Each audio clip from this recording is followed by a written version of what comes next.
Have you ever been fined $3,000 just for floating on a lake?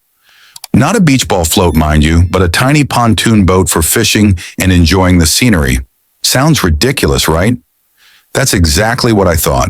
So I decided to buy the entire lake, then demanded compensation from that HOA chairwoman. $1 million for trespassing on my property and damaging my reputation. What's that? Trespassing. Yeah, because she was walking around my lake without permission. Hey, if you're watching this from anywhere, maybe you found it on social media or a friend shared it, drop a comment below and let me know where you discovered this story. I want to see how far this tale of sweet justice has spread. But before we dive into the main event, let me tell you the whole story from the beginning. My name is Jake Morrison, and I'm 38 years old. I work as a software engineer, and I just hit the jackpot when Google bought my startup for enough money to set me up for life. After years of grinding, 18-hour days in cramped offices, and surviving on nothing but coffee and determination, I finally had the freedom to choose where I wanted to live. I picked Sunset Hills, a beautiful gated community in Northern California, specifically because of its stunning artificial lake. The marketing brochures promised exclusive waterfront living with full access to recreational amenities. And honestly, that lake was the main reason I dropped $700,000 on a house there. After spending my 20s and most of my 30s staring at computer screens, the thought of peaceful mornings fishing on calm waters seemed like paradise. The Homeowners Association at Sunset Hills was run by Margaret Blackwood, a 52-year-old woman who'd inherited her position, along with her late husband's considerable real estate portfolio. From day one, it was clear that Margaret ruled the community with an iron fist wrapped in a perfectly manicured hand. She had this way of speaking that made every conversation feel like a lecture, and her favorite hobby seemed to be finding new ways to find residents for the most minor infraction. I'd heard whispers from neighbors about her strict enforcement of rules, but I figured as long as I kept my lawn trimmed and my trash cans out of sight, we'd get along just fine. Boy, was I wrong about that. On a beautiful Saturday morning in early spring, I decided to test out my new pontoon boat. And when I say pontoon boat, I mean a modest 12-foot floating platform with a tiny motor that could barely push it faster than a leisurely walk. I had bought it specifically for the lake, imagining peaceful hours reading books while occasionally casting a line into the water. The morning was perfect. Calm water, clear skies, and that crisp air that makes you grateful to be alive. I loaded up my fishing gear, grabbed a thermos of coffee and a paperback novel, and launched my little boat from the community dock that my HOA fees supposedly gave me access to.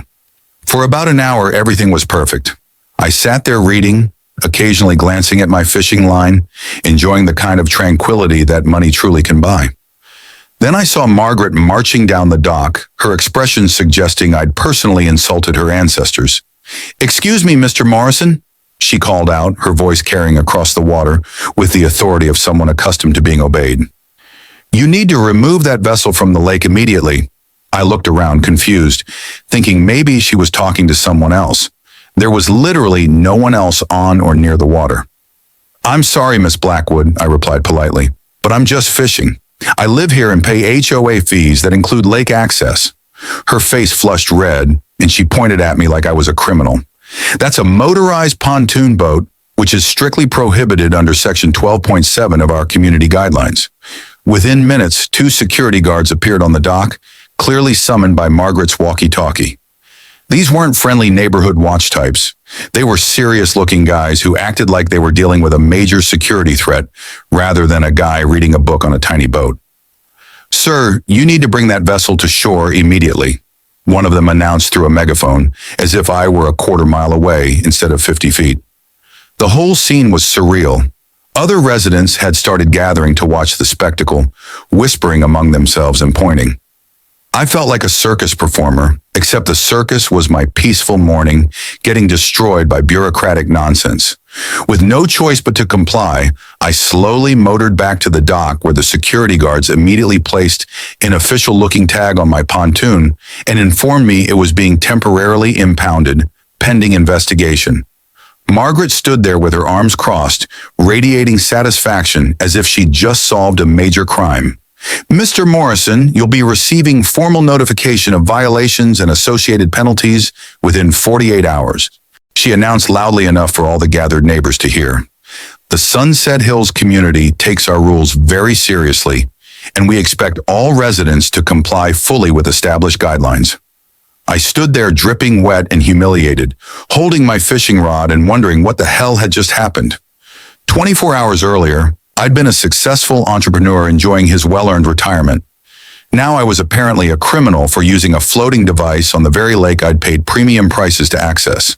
That evening, I sat in my kitchen staring at my laptop screen, trying to make sense of what had happened. I'd read through the HOA guidelines 3 times before buying the house.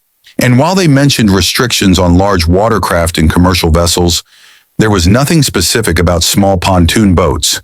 The language was vague and seemed more concerned with preventing people from bringing in jet skis or speed boats than stopping someone from quietly fishing. But Margaret had acted with such confidence, such authority, that I started questioning whether I'd missed something obvious. Maybe there were additional rules I hadn't seen. Maybe new regulations had been passed after I moved in. As I opened my laptop that night, I had no idea I was about to start the most expensive and satisfying fight of my life. If Margaret wanted to play by the rules, I was ready to play. But my version of the game was going to be an upgrade that might make her regret ever crossing a tech entrepreneur with time, money, and a very thorough understanding of how to research problems.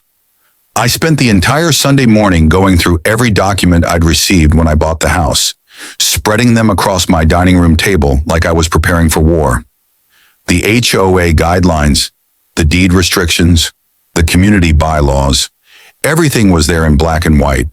And the more I read, the angrier I became.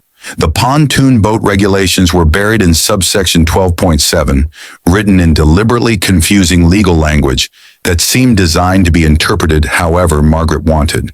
The actual text mentioned motorized recreational vessels exceeding 12 feet in length or operating above 5 horsepower.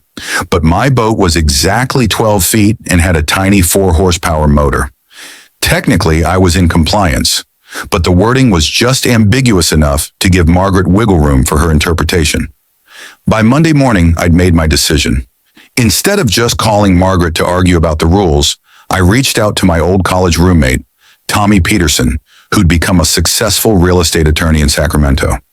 Tommy and I had stayed in touch over the years, and I knew he specialized in exactly this kind of property dispute. When I called and explained the situation, I could hear him laughing on the other end of the line. "Jake, buddy, they fine you $3,000 for fishing? Are you kidding me?" His amusement quickly turned to professional interest as I read him the exact wording of the regulations and described Margaret's aggressive response. Tommy agreed to review all my documents and represent me in challenging the fine. Within 2 days, he drafted a formal response to the HOA, clearly outlining why the penalty was excessive and potentially illegal under California consumer protection laws. He explained that HOA fines had to be reasonable and proportionate to the alleged violation, and $3,000 for a first-time offense involving an ambiguous regulation was clearly neither. His letter requested a formal hearing before the HOA board and suggested that if they didn't reverse the fine, we'd be happy to discuss the matter in court. I felt confident that reason would prevail. After all, we had logic, law, and common sense on our side. Boy, was I naive about how dirty Margaret was willing to play. Instead of responding to Tommy's letter or scheduling the requested hearing, I received a thick envelope from Steele & Associates, Margaret's legal team. Richard Steele, the HOA's attorney, was apparently an old-school fighter who'd been handling property disputes since before the internet existed. His letter wasn't just a response, it was a declaration of war. He accused me of willful destruction of community property and disturbing the peace with excessive noise and environmental disruption. The letter claimed that my pontoon boat had damaged the lake's ecosystem and that other residents had complained about noise violations, neither of which was remotely true. But here's where it got really ugly. Steele demanded not just the original $3,000 fine, but an additional $15,000 in remediation costs and legal fees. He included a list of alleged damages that read like fiction. Everything from subsequent disruption caused by unauthorized anchoring to wildlife harassment through improper fishing techniques. Reading that letter felt like getting punched in the stomach. I'd gone from fighting a questionable fine to facing potential legal costs that could reach into the tens of thousands. Tommy reviewed Steele's letter and immediately recognized the strategy. They were trying to intimidate me into paying up and going away quietly. The first face-to-face confrontation came at the next HOA board meeting. I'd attended a few of these meetings since moving in, and they were usually boring affairs where Margaret droned on about landscaping contracts and community events. This time, the atmosphere was electric with tension as soon as I walked into the room. Margaret sat at the head of the table like a queen holding court with the other board members arranged around her in perfect formation. Elena Martinez, the only board member who'd ever seemed reasonable, looked uncomfortable as I took my seat in the front row of folding chairs set up for residents. Margaret called me to address the board with all the warmth of a tax auditor. "Mr. Morrison, you've requested time to discuss your recent violations of community guidelines. The board will hear your statement, but please understand that our rules exist for everyone's benefit and will be enforced consistently." Her tone suggested that this was all a formality and the decision had already been made. Around the room, other residents sat quietly, some avoiding eye contact entirely. I realized that Margaret's intimidation tactics weren't limited to me.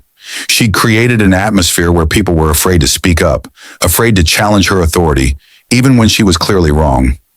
I stood up and calmly explained my position. The regulations were ambiguous. My boat technically met the requirements, and a $3,000 fine for a first offense was excessive by any reasonable standard. I pointed out that the community guidelines promised lake access for all residents, and that nothing I'd done had harmed the lake or disrupted other residents. Margaret listened with a stone face, occasionally making notes on her legal pad. When I finished, she looked around the table at the other board members, none of whom made eye contact with me. "Thank you for your statement, Mr. Morrison. The board will take your comments under advisement."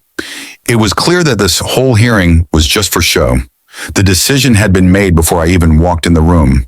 As the meeting ended and people filed out, I noticed how other residents hurried past me without speaking. It was like I'd been marked as a troublemaker, someone who dared to challenge the system and now had to be avoided. But Elena Martinez approached me in the parking lot, glancing around nervously before speaking. "Mr. Morrison, I want you to know that not everyone on the board agreed with how this was handled," she said quietly. "Margaret has a way of controlling the conversation. Some of us think the fine is excessive, but she has Richard Steele backing her up, and most people are afraid to fight her." Elena's words were the first hint that not everyone was buying Margaret's version of events, but they also made clear just how much power she wielded over the community. That night, Tommy called with news that changed everything. "Jake, I've been digging deeper into the property records for your HOA, and I found something interesting. The lake ownership situation isn't as clear-cut as they want everyone to believe." He explained that he'd been researching the original property deeds and lake permissions, looking for any legal precedent that might help our case. What he'd found was much more significant than just a precedent. It was a potential game-changer that could turn this whole situation on its head. The conversation ended with Tommy promising to investigate further, but from the excitement in his voice, I could tell he'd stumbled onto something that Margaret definitely didn't want anyone to discover. Tommy's research had uncovered something that made my heart race. The lake's ownership wasn't actually as straightforward as everyone assumed. According to the property records he dug up, the lake had originally been private property belonging to a man named Robert Winters, who developed the community back in the 1970s. When Winters created the HOA, he'd granted them permission to manage the lake's use, but the actual ownership had never been legally transferred. The document was what lawyers call a use agreement rather than a deed transfer, and it was worded ambiguously enough that a good attorney could argue the lake was still technically private property. What made this discovery even more intriguing was that Winters had died 15 years ago, and his children lived out of state and seemed to have completely forgotten about the lake. According to Tommy's research, they'd been paying property taxes on it all this time without realizing what they owned. The HOA had been managing the lake for so long that everyone, including the Winters family, had just assumed it belonged to the community. But legal assumptions and actual ownership are two very different things. and Margaret had built her entire power structure around controlling something she might not actually have the right to control. Before I could even process the full implications of Tommy's discovery, Margaret launched her next attack. Instead of installing obvious security cameras around the lake like I'd expected, she got creative with her intimidation tactics. First, she created a community survey that she sent to all residents through the HOA's email system. The survey was supposedly about community safety and security concerns, but it was clearly designed to gather ammunition against me. Questions like, have you observed any residents engaging in disruptive activities near community amenities? And do you feel that motorized vehicles on the lake pose a safety risk to children and wildlife? Were obviously targeted at making me look like a dangerous troublemaker. Even more insidious were the anonymous flyers that started appearing under residents' doors and on car windshields. These weren't official HOA communications. They were designed to look like concerned citizen warnings about residents who exploit community resources to assert dominance over their neighbors. The flyers never mentioned my name directly, but they described my pontoon boat incident in detail and suggested that certain new residents, they were trying to change the community's character through intimidation and legal threats. Margaret was running a whisper campaign designed to turn the entire community against me before I could build any support for my position. The psychological pressure was intense. Neighbors who'd been friendly before started avoiding me when I walked my dog or collected my mail. I'd catch people staring at me from their windows, then quickly stepping back when I looked in their direction. The community pool and walking trails, places where I'd started to feel at home, became minefields of awkward encounters and whispered conversations that stopped whenever I appeared. Margaret had successfully turned me into a pariah without ever directly attacking me publicly. It was a masterful demonstration of how social pressure can be weaponized in a small community. At the same time, Margaret escalated the official restrictions. A new community guideline appeared in everyone's mailbox. Effective immediately, no motorized vessels of any kind are permitted on community water features. This wasn't just about pontoon boats anymore. She'd banned everything from small fishing boats to electric trolling motors. Richard Steele followed up with another threatening letter, this time warning that I'd be fined $500 per day if I violated the new restrictions, with fees beginning retroactively from the date of the first incident. The message was clear: pay up, shut up, and accept that Margaret makes the rules. But Margaret's overreach was starting to worry some community members who hadn't been paying attention before. Elena Martinez wasn't the only one who thought Margaret was going too far. Other residents were beginning to quietly question whether the HOA's response was proportionate to the supposed problem. A few people started asking why sudden new restrictions were necessary when the lake had been peaceful for decades. Margaret's aggressive tactics were creating exactly the kind of community division she claimed to be preventing. And some residents were beginning to wonder if the real problem wasn't me, but the person trying so hard to control everyone else. I hired a private investigator to look into Margaret's background, wanting to understand who I was really dealing with. What I learned painted a picture of someone whose entire identity was built around the power and status she'd inherited rather than earned. Margaret had been her late husband's secretary when they married, gaining access to wealth and influence she'd never had before. After his death, she clung desperately to every symbol of authority she could find. From charity board positions to community leadership roles, the HOA presidency wasn't just a volunteer position for her. It was the center of her entire social identity, and any challenge to her authority was seen as a personal attack on her legitimacy. The investigator also uncovered something interesting about Margaret's relationship with Richard Steele. They'd worked together on multiple property disputes over the years, always representing the same side, and usually targeting residents who were new to the community or didn't have strong social connections. There was a pattern of aggressive legal tactics followed by quick settlements, suggesting that most people found it easier to pay than fight. Margaret and Richard had perfected a system of legal intimidation that generated income for him and maintained power for her.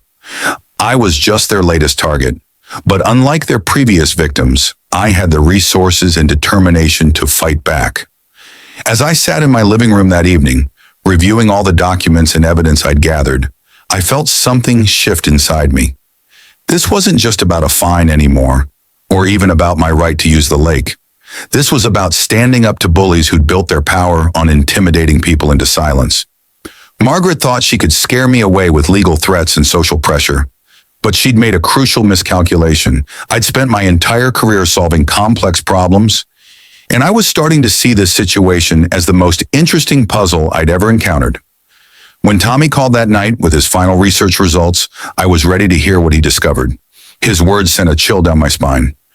"Jake, I found the smoking gun. That lake ownership document Margaret's been hiding, I know exactly what it says, and she's been lying to the entire community for years." The document Tommy had uncovered was a legal bombshell that changed everything I thought I knew about Sunset Hills. The original agreement between Robert Winters and the HOA was crystal clear. Winters had granted the association temporary management rights to the lake, not ownership. The agreement was supposed to be reviewed every 25 years with the option for Winters or his heirs to reclaim full control. The 25-year mark had passed 3 years ago, but nobody had bothered to review anything because everyone assumed the lake belonged to the HOA.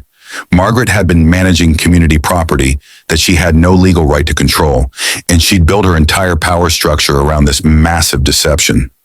What made the situation even more explosive was that Margaret clearly knew about the ownership issue. Tommy found internal HOA documents from when she first became president, including a legal memo from Richard Steele, warning her about the potential complications surrounding lake ownership. Instead of addressing the problem transparently with the community, she'd buried the information and continued collecting HOA fees specifically designated for lake maintenance and management. Essentially, Margaret had been running a years-long scam, charging residents for access to something that wasn't even theirs to manage. The fraud was so blatant that Tommy started talking about criminal charges, not just civil litigation. Armed with this information, I made a decision that would either be brilliant or completely insane. I was going to buy the lake myself. Tommy tracked down Robert Winters' son David in Portland, who was amazed to learn that he and his siblings owned valuable lakefront property in California. David explained that his father had always meant to revisit the HOA agreement, but after his death, the family had assumed everything was handled properly. They'd been paying property taxes on the lake without realizing what they actually owned, and they were more than happy to sell to someone who could resolve the legal confusion. The negotiation was surprisingly straightforward. The Winters family wanted $750,000 for the lake and surrounding land, which wasn't cheap, but was definitely within my budget thanks to the Google acquisition. More importantly, they wanted assurance that the lake would be properly managed and that the community's access would be preserved in some form. Promised them that I'd be a better steward of their father's legacy than the HOA had been. And within 2 weeks, we had a signed purchase agreement.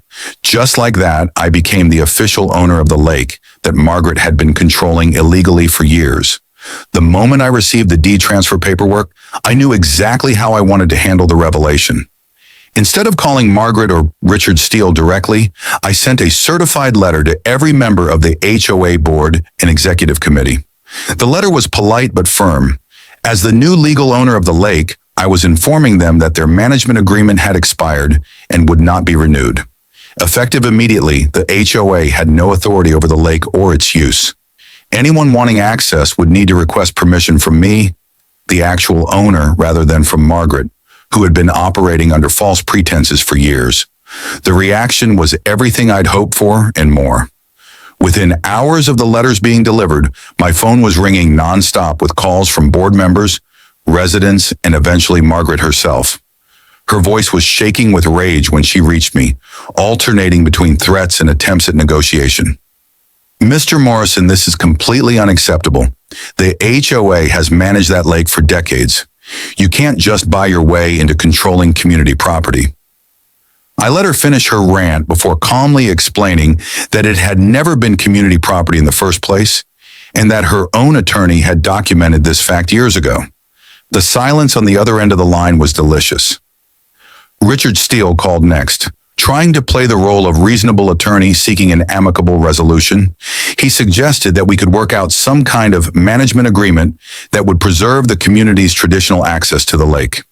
I listened politely to his proposal, then explained that I'd already decided on my management approach. Residents could apply for individual access permits, which I grant freely to anyone who treated the lake with respect. However, given Margaret's behavior toward me, she would be permanently banned from my property. Richard's professional demeanor cracked slightly as he realized that his biggest client had just lost her primary source of power in the community. The community's reaction was mixed, but fascinating to observe. Some residents were angry, feeling like their rights had been stripped away by my purchase. Others were secretly relieved that Margaret's reign of terror might finally be ending. Elena Martinez was among the supporters, quietly telling other residents that maybe this change would bring some sanity back to community life. There were heated discussions at neighborhood gatherings with people taking sides and debating whether I was a savior or a villain. The irony wasn't lost on me. Margaret had spent weeks trying to turn the community against me, and now my ownership of the lake was doing the same thing to her. What surprised me most was how quickly some residents began reaching out to express their support. People who'd been intimidated by Margaret for years suddenly felt brave enough to share their own stories of harassment and arbitrary fines. I learned about elderly residents who'd been afraid to use community amenities because Margaret made them feel unwelcome, and new families who'd considered moving away because of the hostile atmosphere she'd created. My purchase of the lake wasn't just about winning a personal battle. It was giving other people permission to stand up to a bully who'd made their lives miserable. Margaret's response to losing control was predictably dramatic. She called an emergency community meeting, claiming that I'd stolen community property through legal manipulation and that residents needed to organize against my power grab. The meeting was sparsely attended, with many residents apparently tired of Margaret's dramatics. Those who did show up seemed more interested in learning about my plans for the lake than in rallying to Margaret's defense. When Margaret realized she was losing the narrative battle, her expression shifted from righteous anger to something that looked suspiciously like panic. For the first time since I'd met her, Margaret Blackwood looked like someone who was running out of options. That should have been my first warning that a cornered animal is always most dangerous. Margaret's counterattack came swift and dirty, exactly as I should have expected from someone whose entire identity depended on maintaining control. Instead of acknowledging defeat and stepping back gracefully, she doubled down with tactics that bordered on harassment. Early Monday morning, I watched from my kitchen window as a crew of workers arrived at the lake with equipment and official-looking paperwork. They began setting up construction barriers and digging near the shoreline, claiming they were conducting emergency maintenance on HOA property. Of course, they were actually working on my land, but Margaret was betting that the confusion would give her leverage to claim some kind of easement rights. Richard Steele had clearly coached her on this strategy, providing legal cover through a flimsy argument about historical usage rights and implied easements for community access. The workers installed a chain-link fence that cut directly across my property line, effectively blocking residents from reaching the water, except through a narrow corridor that Margaret controlled. She had also hired additional security guards who positioned themselves at strategic points around the lake, checking IDs and interrogating anyone who tried to access the water. It was like she'd declared martial law over a suburban lake, and the absurdity would have been funny if it wasn't so damn infuriating. But Margaret had made a critical error in judgment. She'd targeted someone whose entire career was built on solving complex technical problems. While she was playing old-school power games with lawyers and security guards, I was implementing a 21st century solution to document every aspect of her illegal harassment. I contacted a specialized security company that installed a network of artificial intelligence-enhanced monitoring systems around the entire perimeter of my property. These weren't just regular security cameras. They were motion detection devices with audio recording, pressure sensors that detected any footsteps or vehicle activity, and automated systems that time-stamped and GPS tagged every incident.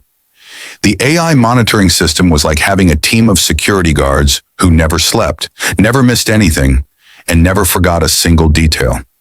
Within the first week, the sensors had documented over a dozen instances of HOA workers and security guards stepping onto my property without permission.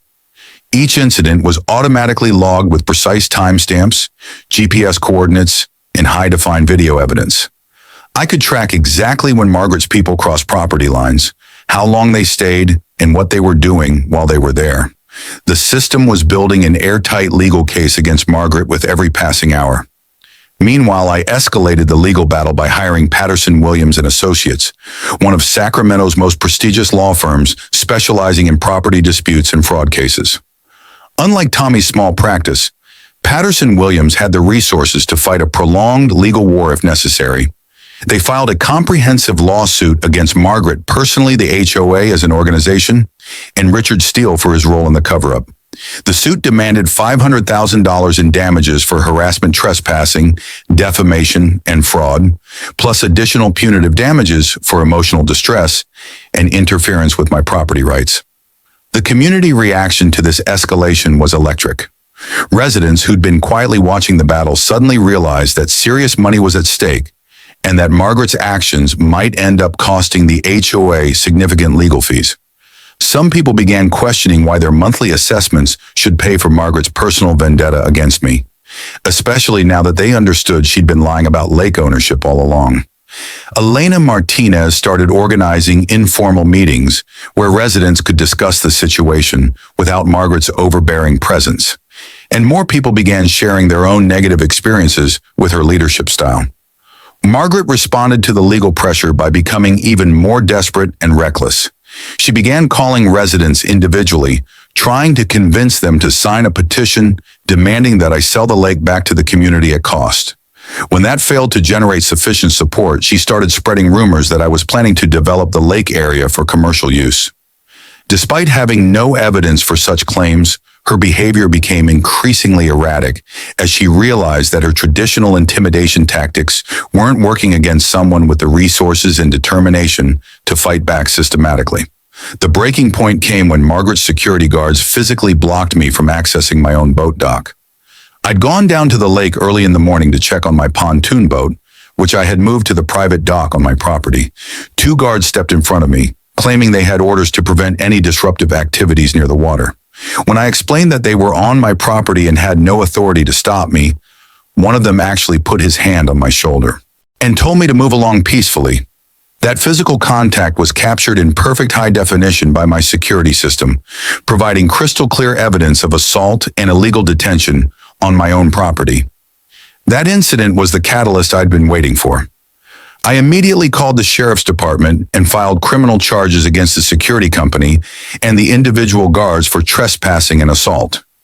More importantly, I had my lawyers amend our civil lawsuit to include the security company as co-defendants, arguing that Margaret had essentially hired private muscle to violate my civil rights. The combination of criminal charges and civil litigation sent shockwaves through Margaret's support network, as people began realizing that this wasn't just a neighborhood dispute anymore. It was a serious legal battle with potentially severe consequences for everyone involved. As I watched the sheriff's deputies take statements from the security guards while my AI system recorded everything for posterity, I felt a deep satisfaction. Margaret had escalated this fight far beyond what anyone could consider reasonable. And now she was about to learn what happened when you tried to intimidate someone who was better prepared for war than you were. Just when I thought I had Margaret on the ropes, she pulled out a weapon I hadn't anticipated, political connections that ran deeper than I'd realized. Within days of our lawsuit being filed, I received an official notice from the city's Planning and Zoning Department about an investigation into unauthorized property use modification. Suddenly, John Patterson, a zoning official I'd never heard of, was demanding that I provide detailed environmental impact studies for my change in lake usage patterns. The timing was obviously not a coincidence, and it didn't take long to discover that Patterson had been Margaret's late husband's campaign treasurer and remained a close family friend. The city's harassment was systematic and sophisticated. They claimed that my ownership of the lake required new permits for everything from water quality monitoring to noise ordinances for any recreational activities. They demanded engineering surveys, environmental assessments, and historical preservation studies that would cost tens of thousands of dollars and take months to complete. Meanwhile, they issued a temporary cease and desist order, preventing me from making any changes to the lake area, effectively giving Margaret's people a legal excuse to maintain their blockade of access points. It was legal warfare conducted through bureaucratic channels, and it was exactly the kind of fight where someone with deep political connections could effectively neutralize someone with just money and principles. Margaret didn't stop with city officials. She somehow convinced a local newspaper reporter to write an article about the controversial business owner trying to privatize community resources. The piece was obviously one-sided, painting me as a greedy outsider who'd exploited legal technicalities to steal something that belonged to longtime residents. The article included quotes from concerned neighbors, who were obviously Margaret's allies, describing how my actions had torn apart the community fabric and created an atmosphere of fear and uncertainty. Reading about myself as the villain in this supposedly objective news story was surreal and infuriating, especially since the reporter had never bothered to contact me for my side of the story. The pressure was getting to me in ways I hadn't expected. The legal bills were mounting faster than I'd anticipated. Even with my comfortable financial position, the stress of constant conflict was affecting my sleep, my appetite, and my ability to enjoy the house I bought as a peaceful retreat. Friends and former colleagues started asking uncomfortable questions about why I was spending so much time and money fighting with neighbors over a lake. Some of them suggested I should just pay Margaret's original fine and move on with my life. Advice that felt like betrayal, even though it came from people who cared about me. One particularly difficult evening, I found myself calling my mother in Ohio for the first time in months. Mom had always been my voice of reason during tough times, and I desperately needed perspective on whether I was fighting a necessary battle or just being stubborn. "Jake, honey, you sound exhausted," she said after I'd explained the whole situation. "Are you doing this because it's right or because you're angry?" Her question hit harder than I'd expected. After we hung up, I sat in my living room looking through old videos on my phone from the startup days, watching myself when I was younger and full of optimism about changing the world through technology. Had I become the kind of person who fought expensive battles over principle? Or was I just rich enough now to indulge my desire for revenge? The self-doubt was eating away at my resolve when Elena Martinez showed up at my door one evening with a manila envelope under her arm. She looked nervous as I invited her in, glancing around like she was afraid Margaret might be watching. "Mr. Morrison, I need to show you something that the other board members don't know I have," she said, pulling a stack of documents from the envelope. "Margaret has been doing this to people for years. The Johnson family, the Kowalskis, 3 other families that I know of. She finds ways to drive out anyone who challenges her authority or doesn't fit her vision of the community." The documents Alina showed me painted a picture of systematic abuse that went far beyond my situation. Margaret had orchestrated campaigns of harassment against families who'd installed solar panels without her approval, residents who'd painted their houses colors she didn't like, and anyone who dared to question HOA fee increases or challenge her decisions in community meetings. In each case, she'd use the same tactics: legal intimidation through Richard Steele, bureaucratic harassment through her city connections, and social pressure through whisper campaigns that turned neighbors against each other. Some families had fought back, but most had eventually given up and moved away, selling their homes at a loss to escape Margaret's persecution. Learning about Margaret's history of abuse crystallized something for me that I'd been struggling to articulate. This wasn't just about my right to use a pontoon boat or even my ownership of the lake. It was about standing up to a pattern of behavior that had terrorized dozens of families over the years. Elena's documents showed that Margaret had collected hundreds of thousands of dollars in fines and legal settlements from residents over the past decade. Money that went into HOA accounts she controlled with minimal oversight. She'd turned what should have been a peaceful retirement community into her personal fief-home. And I was probably the first person who'd had both the resources and the determination to fight back effectively. As Elena prepared to leave, she handed me one more document, a financial audit report that Margaret had blocked from being presented to the HOA board. The numbers were staggering. Over $200,000 in miscellaneous expenditures that couldn't be properly accounted for, vendor payments to companies that didn't seem to exist, and consulting fees paid to Richard Steele that far exceeded any reasonable legal expenses for an HOA. Margaret hadn't just been abusing her authority to control residents. She'd been systematically stealing from the community she claimed to protect. Elena's final words to me were the push I needed to continue fighting. "Mr. Morrison, I know this is hard on you, but you might be the only person who can stop her from hurting anyone else." That night, I sat at my computer with renewed purpose, not planning my next legal move, but researching my enemy with the systematic thoroughness that had made my startup successful. If Margaret wanted to play dirty by involving city officials and newspaper reporters, I could play that game too. But unlike her, I had something she'd never possessed: the technical skills to document every aspect of her corruption and the financial resources to expose it on a scale she couldn't control. As I began mapping out her network of political connections and financial irregularities, I realized that Margaret had made the same mistake that had doomed many of the traditional companies my startup had disrupted. She'd underestimated the power of someone who understood both technology and persistence, and she was about to learn that some enemies are too dangerous to make. Armed with Elena's evidence and months of documented harassment, I was ready to launch my final offensive against Margaret. But instead of just filing more paperwork or scheduling more lawyer meetings, I decided to take this battle to the court of public opinion in a way that Margaret couldn't control or suppress. I'd learned from years in the tech industry that sometimes the most effective way to defeat corrupt gatekeepers was to bypass them entirely and speak directly to the people they claimed to represent. My plan was simple in concept, but devastating in execution. A live broadcast from my lake presenting all the evidence of Margaret's corruption to anyone who wanted to watch. I spent 2 days preparing the perfect setup on my property. My tech background made it easy to arrange professional quality streaming equipment that could broadcast to multiple platforms simultaneously.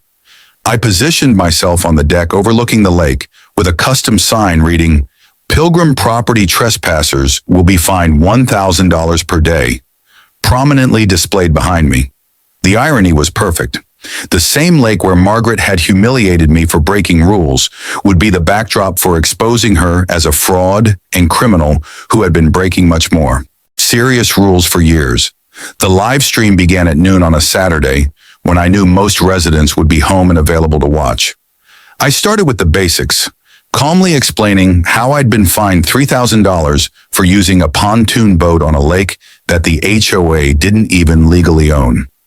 I shared the original documents showing that Margaret had been managing community property under false pretenses for years, collecting fees for services she had no right to provide.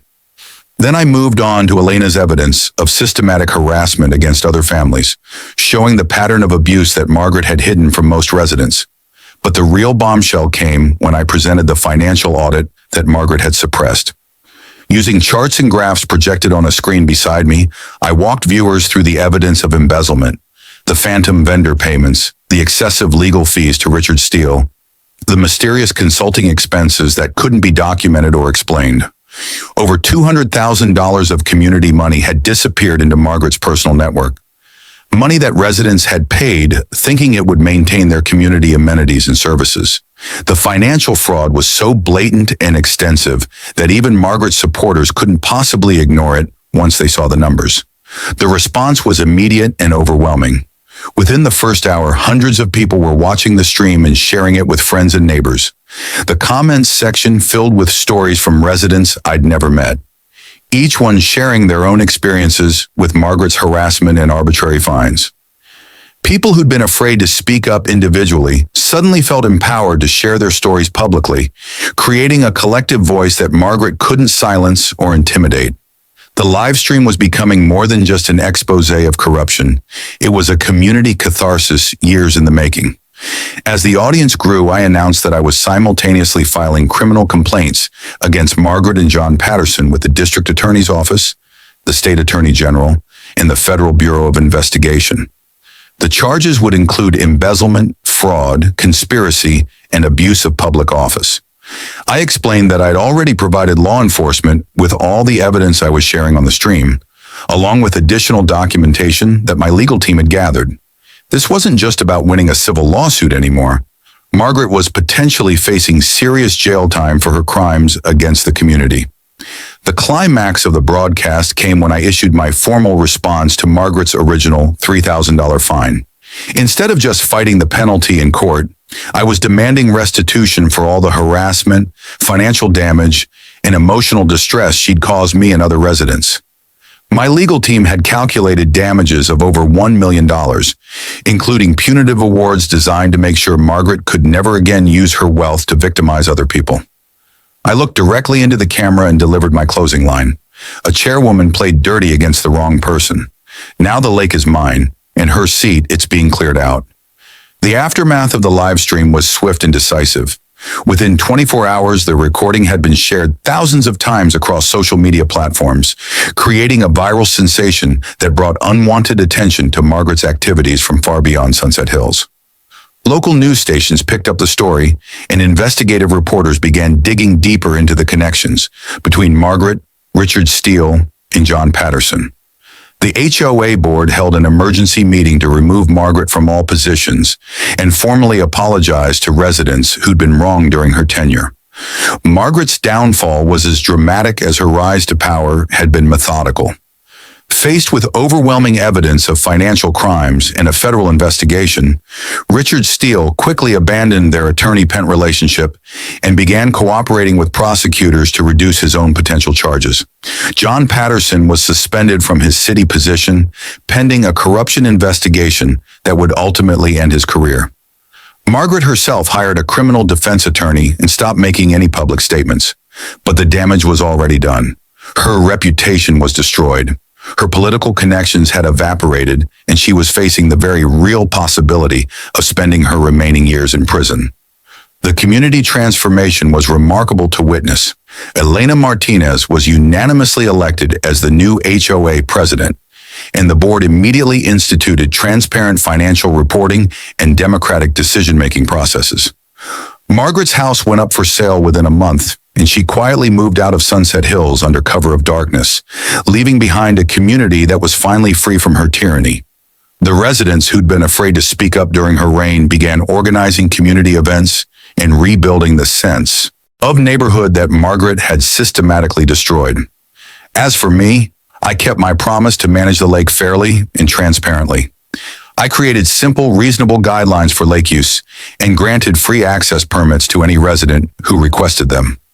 The lake became a community focal point again, with families using it for fishing, swimming, and peaceful recreation without fear of arbitrary punishment. My pontoon boat, the same one that had started this whole battle, became a symbol of successful resistance to corruption and abuse of power. Sometimes I sit on it in the evening reading a book and watching the sunset reflect off the water, marveling at how a $3,000 fine had ultimately led to exposing hundreds of thousands of dollars in fraud and freeing an entire community from years of intimidation. The story might sound too dramatic to be true, but sometimes real life creates better tales of justice than any Hollywood screenwriter could invent. Technology and persistence can defeat even the most entrenched corruption when someone has the courage to fight back systematically and publicly. The lesson isn't that everyone should buy a lake when they're angry about HOA fees. It's that bullies and fraudsters rely on their victims staying isolated and afraid. When you document everything, build coalitions with other people who've been wronged, and refuse to be intimidated by authority figures who abuse their power, even the most entrenched corruption can be exposed and defeated. What do you think? Was I justified in fighting back so aggressively, or should I have just paid the original fine and moved on? Let me know in the comments below. And don't forget to subscribe if you enjoyed this story of small-town corruption meeting big city determination. Because at the end of the day, sometimes the best way to deal with a neighborhood tyrant is to remind them that in America, real justice still exists for those brave enough to demand it.